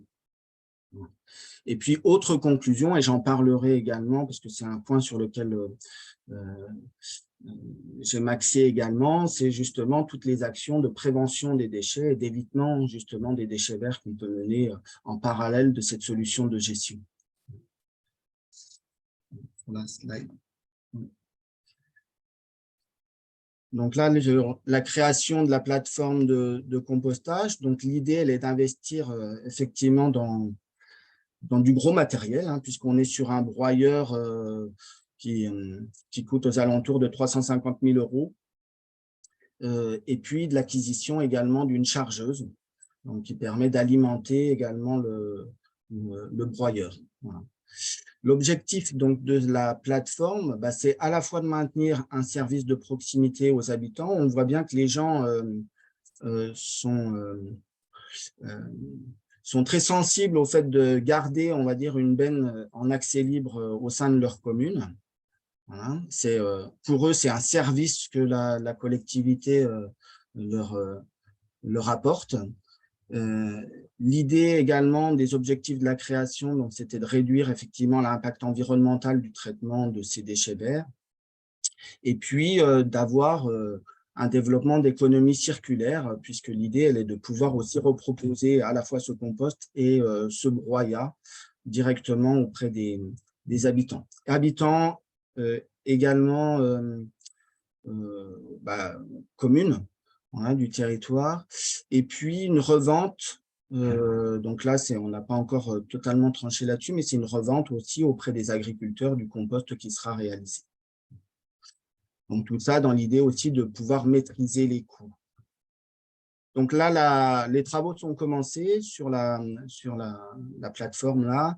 Donc on est avec l'idée d'un démarrage donc à la fin de l'été 2023, septembre, avec donc les équipements broyeurs et chargeuses. En termes de moyens humains, on est également sur un équivalent temps plein, donc 1,2 équivalent temps plein exactement, donc d'une personne qui sera affectée directement à ces tâches de broyage des déchets verts, en sachant qu'il n'aura pas que ça à faire, puisque du coup, l'idée de la plateforme, elle est qu'elle soit située juste à côté de la déchetterie, donc la principale déchetterie du territoire, pas la seule d'ailleurs, déchetterie du territoire, et qu'il puisse du coup, avec le chargeur, pouvoir tasser également les bennes, donc situées sur la déchetterie juste à côté.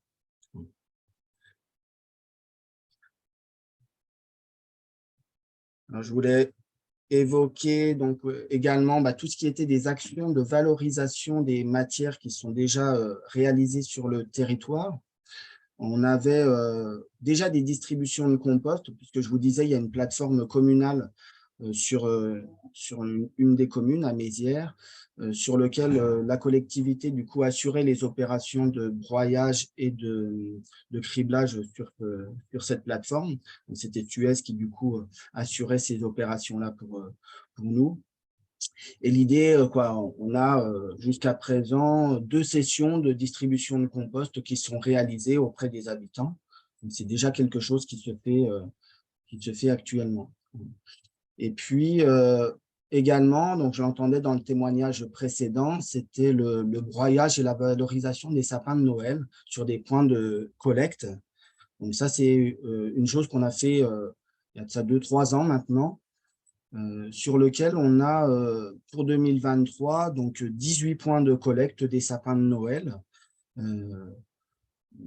Voilà, en sachant que en termes de coûts, ce qui nous permet, on va dire, d'éviter un certain nombre de bennes à déchets verts qui font la rotation jusqu'à la plateforme à Toul. Mais quelque part, c'est une opération blanche puisque on a également l'opération, on fait appel à un chantier d'insertion qui vient réaliser les opérations de broyage sur ces différentes communes. Et donc là, le broyat sapin de Noël, de la même façon, il est laissé à destination des habitants. Certaines communes donc, en récupèrent aussi pour leurs besoins propres. Nous, on en a récupéré également pour alimenter, alors en petite quantité, mais des sites de compostage collectif également.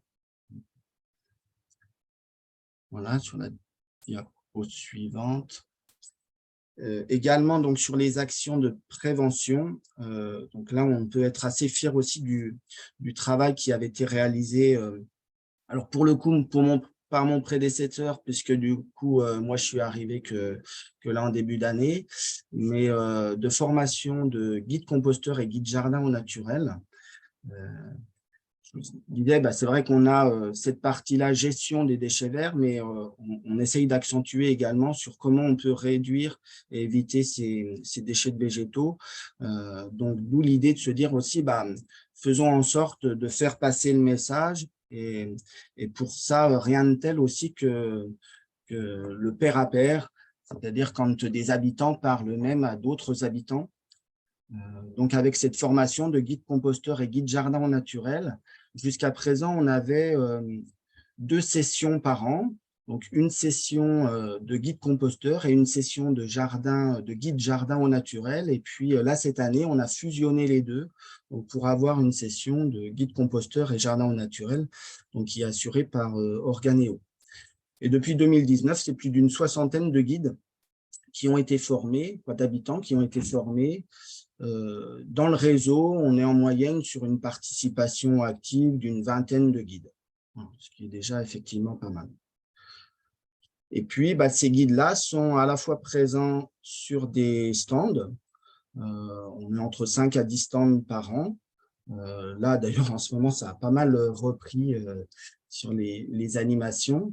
Donc, vous voyez le magnifique tablier bleu là, du logoté Réseau Jardin. Donc, il leur a été distribué.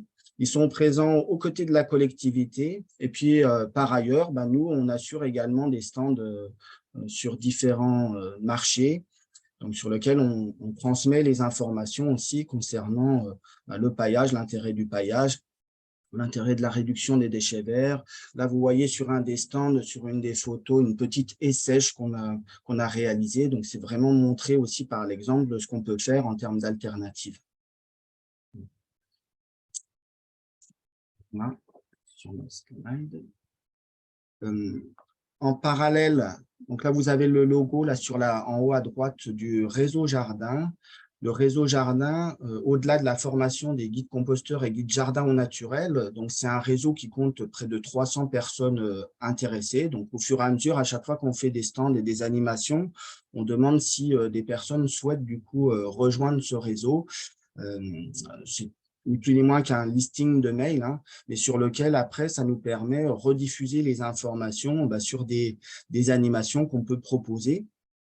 Et puis d'inviter également des gens à ouvrir leur jardin et à montrer ce qu'ils font en matière de jardinage au naturel. Ce week-end, justement, on participe à une opération qui est pilotée par le CPIE, Centre permanent d'initiative à l'environnement, Nancy-Champenoux, donc qui aura lieu le dimanche 11 juin. Donc, il y a 11 jardins en tout qui ouvrent leurs portes là à l'échelle du CPIE. Et puis, il y en a 6 là sur le territoire de Moselle et Madon. Donc, la communauté de communes est partenaire de cet événement. J'avais rencontré un des jardiniers là, qui, justement, a fait visiter son jardin l'an dernier. Il me disait que c'était, donc lui avait tracté également l'information auprès de ses voisins. C'était 70 personnes là, qui étaient venues quand même visiter son jardin. Alors là, c'était sur le samedi et dimanche l'an dernier. Cette année, ça sera centralisé sur le dimanche 11 juin. Donc, du coup, c'est autant de personnes qui voient ce que le voisin peut faire en matière de gestion des déchets verts, de jardinage au naturel et d'éviter justement les déchets verts. Et puis, on organise par ailleurs un certain nombre d'ateliers qui sont proposés. Il y avait un atelier sur la taille douce qui a été organisé l'an dernier, un atelier avant l'hiver qui était sur la préparation du potager, des webinaires qui ont été proposés également donc sur l'intérêt de réutiliser les déchets verts au jardin. Donc ça, ce sont des ateliers qu'on propose avec ou sans partenaires, experts. Généralement, on essaye de faire quand même appel à des experts sur le domaine. Mais l'idée, elle est aussi de pouvoir faire participer directement les guides composteurs sur des ateliers.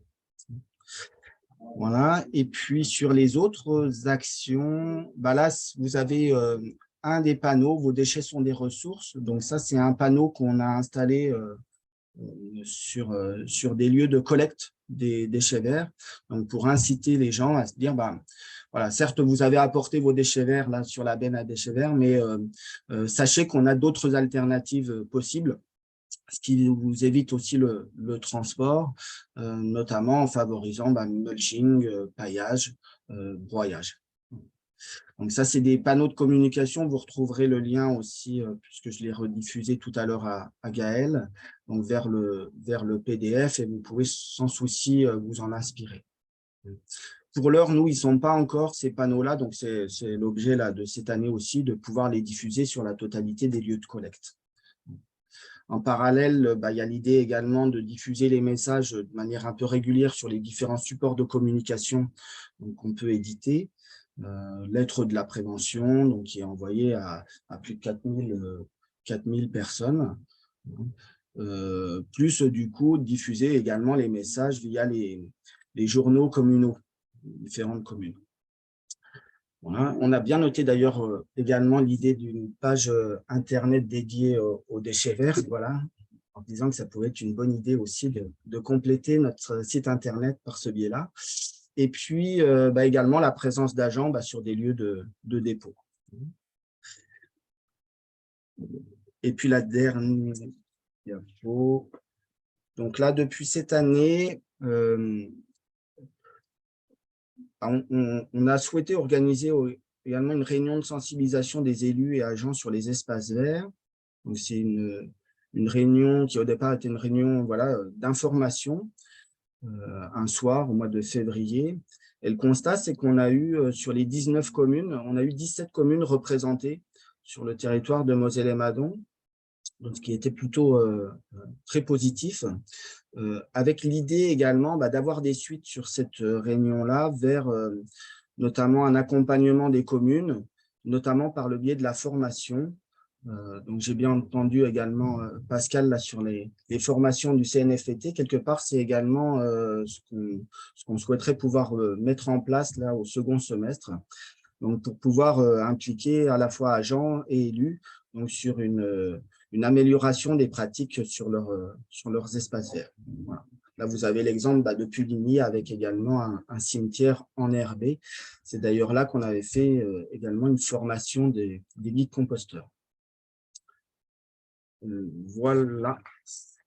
Concernant, ah oui, peut-être juste une précision, c'est-à-dire qu'en parallèle, il y a également les espaces verts qui sont gérés par la communauté de communes, sur lequel il y a un certain nombre également de pratiques qui ont été mises en place, notamment de fauchage tardif. Donc ça, c'est jusqu'à présent piloté par un autre collègue en charge effectivement des questions environnement. Voilà, après le regard qu'on en a, c'est justement l'idée d'essayer de faire changer les regards, puisque on constate toujours un certain nombre de commentaires, notamment sur des soi-disant mauvaises herbes, et se dire comment du coup on fait vraiment changer le regard par rapport à ça. Voilà, écoutez, merci. Merci. Il y a quelques questions pour vous, Thomas. La première, c'était les 350 000 € que vous évoquiez, c'était pour le broyeur et la chargeuse ou seulement le broyeur? C'est 350 000 sur le broyeur uniquement. Et puis, la chargeuse, on est sur un coût à peu près de 150 000 €. Il y a une autre question sur les moyens mis en place pour la sensibilisation à la réduction des déchets verts. Donc, on a vu l'exaction. Peut-être que les moyens, c'était une question de coût. Vous me contredirez, Madame Salmon. Donc, à combien toutes vos actions de prévention reviennent, je dirais? Oui. Alors, à combien, je ne l'ai pas forcément estimé. C'est-à-dire, on a, à l'heure actuelle, donc moi, je suis à temps plein sur à la fois la partie gestion et la partie sensibilisation, même si une grosse partie de mon travail est déjà sur de la sensibilisation. On a également, en termes de moyens humains, ma collègue là, qui est juste à côté, Claire, donc qui en ce moment axe beaucoup son travail également sur la partie compostage, développement des sites de compostage partagés. Et la réunion, là, en l'occurrence sur les espaces verts, c'était elle qui l'avait chapeauté. Et puis, on a 2 ambassadeurs de la prévention et du tri des déchets. Donc, alors, je l'étais juste avant, hein, avant de reprendre ce poste, ambassadeur de la prévention. Donc, qui permet également de pouvoir diffuser l'information auprès des habitants, en sachant qu'à la différence de Claire, elle est affectée uniquement sur la communauté de communes Moselle et Madon. Moi, plus les ambassadeurs de la prévention du tri des déchets, on est affectés sur 2 communautés de communes. Donc, on essaye de se répartir sur les 2 communautés de communes. Après, sur les coûts, oui, je pourrais peut-être aller rechercher l'information et puis la diffuser par la suite. D'accord. J'espère que ça vous conviendra, Madame Salmon. Il y a une autre question sur la demande était est-ce que vous avez fait une étude du coût des bennes à accès libre par rapport à la solution de compostage collectif? En fait, elle fait référence à l'obligation de proposer une solution aux habitants en ce qui concerne la collecte des déchets alimentaires. Mais il me semble que vos bennes sont juste pour les déchets verts. Oui, c'est ça. Uniquement les déchets végétaux. À côté de ça, le gros du travail pour nous, il est justement de développer les solutions de compostage collectif. À l'heure actuelle, on est à 16 sites de compostage collectif donc, qui ont été installés là sur le territoire. Et puis, je veux dire qu'en ce moment, c'est le gros de notre travail, justement, de pouvoir aller déployer ces sites-là. Oui, également individuel. L'idée, elle est de faire la promotion des composteurs individuels. Jusqu'à présent, on n'en propose pas, nous. On propose des composteurs à la vente, mais qui sont des anciens bacs poubelles pour un coût qui est vraiment modeste. Donc là, c'est une association d'insertion qui, du coup, les retransforme en composteurs. Et ça coûte 7 € à l'habitant. Et puis, par ailleurs, sur le compostage, on a également ces guides composteurs et guides jardin naturel qui, d'eux-mêmes, ont proposé également d'aller à domicile, donc proposent des ateliers SOS Compost. Donc sur demande, les habitants peuvent se dire j'ai un souci avec mon composteur et font appel à un guide composteur. Eux interviennent par binôme. Voilà, on fixe le rendez-vous avec eux et puis sur un format de 45 minutes, donc interviennent à domicile pour donner les conseils sur le compostage. Et puis par ailleurs, ils abordent également toutes les questions autour des déchets verts. J'espère qu'on a répondu. C'était un bel exemple de collectivité qui facilite le passage à l'action de ses citoyens. Merci beaucoup. Nous avons, avec Gaëlle, récapitulé les solutions de valorisation des déchets verts en régie sur le tableau suivant. Donc, il y a 3 possibilités, en végéterie telle que présentée par Thomas, en point d'apport ponctuel et en déchetterie. Donc, je ne reviens pas, vous avez les coûts qui sont liés aussi, à savoir que forcément, les apports en déchetterie ne favorisent pas du tout les actions de prévention. Je vois l'heure qui tourne et nos estomacs qui se creusent pour certains qui n'ont pas pu manger devant l'écran. Pour toutes ces questions liées au jardinage naturel, je me permets de vous inviter à participer ou à faire participer vos administrés à la fête du sol vivant qui aura lieu du 27 septembre au 8 octobre. Vous trouverez les informations sur notre site internet. Donc, c'est une action qui est portée par les réseaux régionaux, donc les réseaux compost citoyens régionaux. Et cela consiste en des ouvertures de jardins et des échanges de bonnes pratiques de pair à pair. Voilà, donc les informations sont en cours en fait, de mise en ligne, mais la page est déjà active. Et pour finir, je vais vous présenter rapidement la page ressources. Donc, un certain nombre de ressources ont été créées par le réseau Compost Citoyen Grand Est, mais on bénéficie aussi de certaines ressources créées par nos collègues des autres régions et nous mutualisons un peu toutes ces informations pour qu'elles profitent au plus grand nombre et qu'elles soient le plus variées possible. Vous verrez un certain nombre de ressources sont réservées à nos adhérents, alors soit en primeur et elles seront mises à disposition de tous un peu plus tard, soit définitivement réservées. Donc, je ne saurais que vous encourager à nous rejoindre pour en bénéficier. Nous avons aussi mis le lien, donc tous ces documents, vous les retrouverez à la suite de ce webinaire. Nous avons mis le lien vers les 2 études de l'ADEME qui sont consacrées aux solutions alternatives au brûlage et à l'analyse sociologique des comportements liés au brûlage. Et pour ma part, je pense que je vais pouvoir m'arrêter là, mais j'ai oublié une toute petite question pour Thomas qui ne va pas pouvoir partir tout de suite. Madame Salmon demandait s'il y avait un tri des déchets verts avant le broyage. Ah, vous avez répondu. Pour réponse, pardon, elle ne s'était pas bien affichée. Donc, c'est du multivégétaux. Donc, ça ne pose pas de souci, a priori, pour l'utilisation derrière. Il y a alors, l'ensemble des présentations, donc telles qu'elles vous ont été diffusées aujourd'hui, seront mis en PDF et seront disponibles sur notre site internet. Par contre, on vous enverra le lien à la suite de ce webinaire et l'enregistrement sera disponible, vous aurez le lien aussi, mais sur la chaîne YouTube du réseau, chaîne sur laquelle vous pouvez retrouver aussi les précédents webinaires. Sur le site internet, vous avez toute une page où sont résumés les précédents webinaires et les liens vers les documents ad hoc. Donc, nous avons quelques petites dates à venir. Donc, nous allons finir, nous, la semaine par un séminaire sur le sol. Il y aura un webinaire thématique à la rentrée, le 26 septembre, qui sera sur l'animation de réseau. Il n'est pas exclu que nous ne sollicitions pas Monsieur Détoré pour cette question.